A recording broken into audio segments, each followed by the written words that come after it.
ما بننساش اسئله الاثرياء يا جماعه، ده ابن المعلم محمد العربي، محمد العربي صح؟ صح. اه بتصرف كام في اليوم؟ يعني مثلا مش اقل مثلا من 4 كي مثلا. الله اكبر.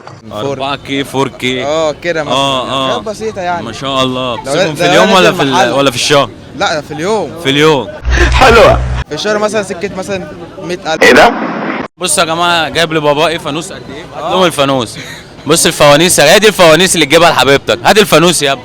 مين اللي جاب لك الفانوس ده؟ صاحبتك؟ ده واحده صاحبتي جايبه لي. واحده صاحبته جابت له الفانوس ده يا جماعه، شفت كل سنه وانت طيب. عم نور الدنيا معلمه. حبيبي يا حمو. بقول لك ايه، احنا سالنا ابنك من شويه بتصرف كام في اليوم، قال لك 4K.